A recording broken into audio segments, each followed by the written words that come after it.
Lamigin pa naman ako. Lamig-lamig na naman dito ngayong Kaloy. Parang nasa Japan tayo, Miss Suzy. Wow! Sana!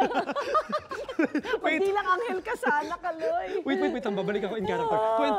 28 days na lang kasi Pasko na, Miss Suzy. Oh my gosh, kaya naman pala. Pero speaking of lamig, sa mga sobrang lamig na lugar pala nahuhuli, yung tinatawag na Alaskan king crab. Uy, meron ba dito? Oh! Ay, may nakabisita Wow! tuloy. May naligaw dito. Ayan o, ayan mukhang may huli tayo ngayon, Suzy. At may makakain tayo. Yan nga ang naglalaking klase ng crabs. Kaya niluluto? Paano kaya? I'm not sure. Pero malalaman natin yan from the one and only, ang ating food explorer. Food explorer, Chef! Paano nga ba ito niluluto? Sobrang laki. Malaki ba kalan mo? Hi, Chef! Blessed morning! Busy. Wow. Yes! Malaki! Malaking malaki. Ito, Ma'am Suzy, oh, kita nyo. Ang lakas ng apoy natin, pero wala pong sunog dito, ha. Dahil nandito tayo ngayon sa isang restaurant dito sa Canlaon Street, sa Quezon City. Para nga, kasi nagpe-prepare kami ng isang feast fit for royalty. Dahil ang ating bida this morning, king crab lang naman. So, ito, makakasama natin si Chef Ian.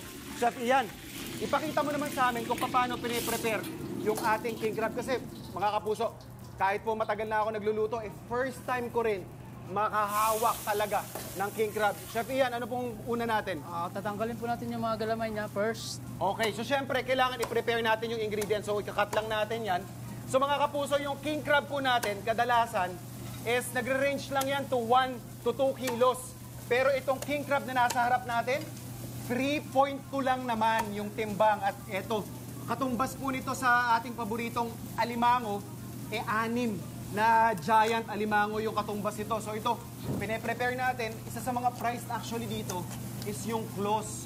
Pero ito dahil walang tapon po dito sa ingredient na to kasi medyo on the pricey side siya, naghahalaga po ito ng 9,000 per kilogram. Pero yun nga po, walang tapon at iba-ibang luto yung pwede natin gawin dito. Ito, pine-prepare na ni Chef Ian. Chef, mga ilang luto yung kaya natin gawin sa isang king crab?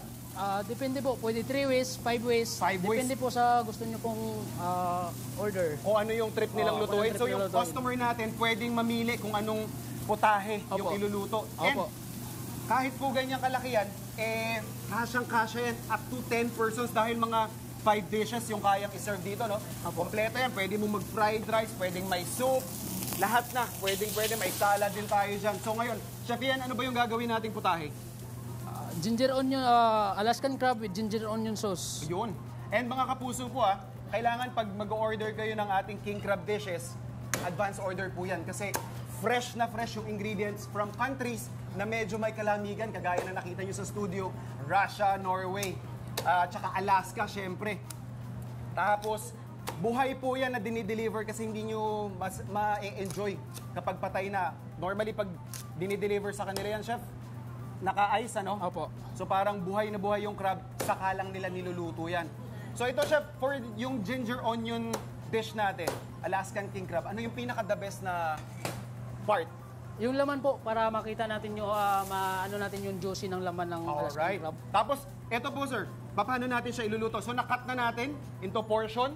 Anong next step natin, Chef Ian? Titimplahan natin siya Titimplahan. ng mga ingredients. Ayan, ito na, yung mga pangmalakasan nating apoy. Ito, kailangan. Ito yung itsura niya, mga kapuso. Ayan yung itsura nung ating laman. Makikita niyo yung claw niya, talaga namang siksik na siksik sa laman. Kasi minsan, di ba, pag nabili tayo ng alimango, hindi makikita mo, nakahiwalay na yung laman. So ito, yung nakat nating portion, titimplahan na ni Chef Ian to. Yan, meron tayo dito mga seasoning. Siyempre, kung na nila yan, kabisado na nila kung ano yung mga ingredients na ilalagay nila. At saka kagandahan sa gantong apoy, mabilisan, kayang-kaya. So meron tayo dito mga seasoning, meron tayong pampakulay, and eto, ano yan, Chef? Corn starch? Potato starch? Potato starch. Potato starch, and then saka natin, Deep fried. bubuksan na yung ating talang pangmalakasan. Ayan. So after po natin yan ma-dredge into corn, potato starch, eto na, nire-ready na natin yung ating kawali na talaga naman. Akala mo may sunog. So yan, bibilisan lang natin yan. Ano yung next step natin dito, Chef? Ipiprito? Oo, ipiprito. I-deep fried muna natin siya. I-deep fry natin ito sa maraming mantika. Ayan. So after natin siyang ma-deep fry, tatanggalin, tapos saka naman natin gagawin yung ating pinaka-sauce. Ayan. Papakita niyo yan, chef. Alright. Okay, prito natin yan. Tapos, kailangan lang, importante po mainit yung ating mantika. Ayan, sige chef, bagsak na natin yan. Tapos, ito kagandahan dito, mga kapuso, dahil sobrang premium yung ingredient natin, hindi nyo na kailangan ng iba pang mga sangkap. Talagang ipalulutang natin yung flavor ng ating Alaskan king crab. Ayan. So after few minutes, mabilisan lang to, mga less than 5 minutes, eto na po yung kalalabasan natin. O, Chef Ian, eto na yan. Isang dish pa lang to, mga kapuso, ha. Tikman natin, first time ever. Woo! Winner, Diyos ko po. Panalong-panalo. Eto, marami-rami pa kaming lulutuin. Sabi nga natin, pwede pa nating lutuin to ng iba't ibang klase. Ang sarap ng texture, ang sarap ng lasa. Mamaya, abangan ninyo, mukbang naman tayo. Alaskan king crab, 5 dishes. Dito lang, sa inyong pambansang morning show, kung saan laging una ka, unang hirit!